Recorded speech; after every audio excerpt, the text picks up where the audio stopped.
Then this was the only opportunity where the Marquis nor his brother could find her.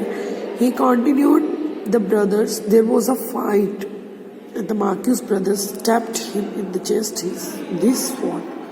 I stayed with his sister in 10 days, but she kept repeating the same words. She eventually breathed her last. The two brothers seemed relieved, and one of them said, "At last she is dead." They tried to give me gold, but I refused it. And day later, the gold was delivered to my house. But again, I wouldn't take it. Frightful incident was haunting me. Though I have decided to write a private letter to the minister reporting everything, but did not accept anything done about it. Here, she has needed to keep whole matter with myself and not even confiding on dear wife. On the next day, I had not sent any letter, yet when I was informed that lady wished to see me, she was a beautiful and polite young lady who introduced herself as his wife, the Marquis Saint Evamorde. Now she seemed deeply depressed and had suspected, partially discovered the main facts of Creole's story, and wished to contact the young sister that had been saved. She was a compassionate lady, unhappy in her marriage, and her hope was turned away. The warmth of heaven.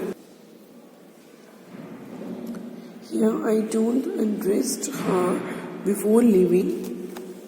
I accompanied her to her carriage, where she introduced me to a young boy, no more than 2-3 years old, her nephew.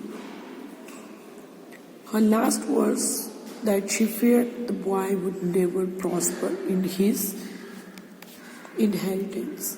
That the end I would have to pay for all awful deeds of his father and uncle. After that, she left and sent my letter, not adding any more information about the Marquis' visit.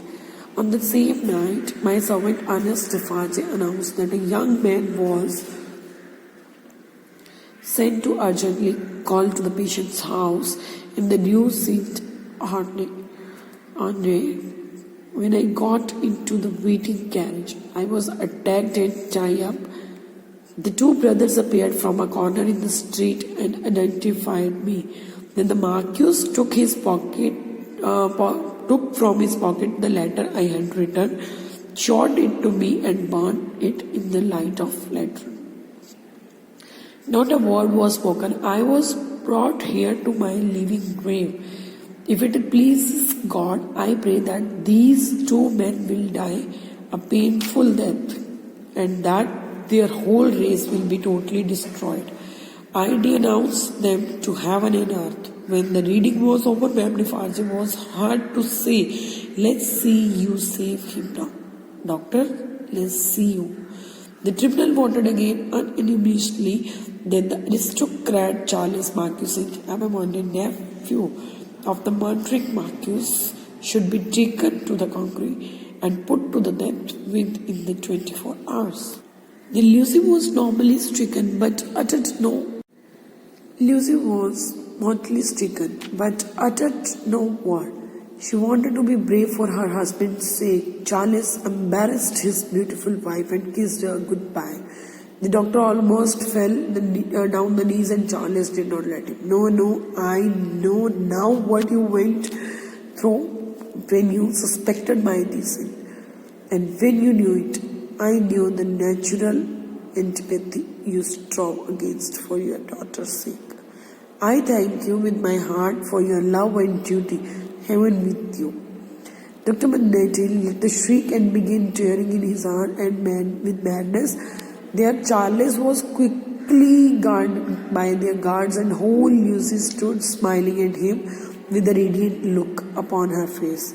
And as he left the courtroom, she turned to her father and laid her head lovingly at his breast and clasped. Carton appeared immediately and took her to a waiting carriage.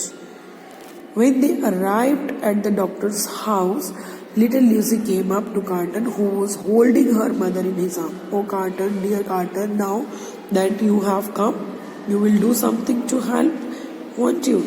Carton bent over the leaden cheek against his face and in her ear. I promise, but before I go, I may kiss your mother. It was remembered afterwards that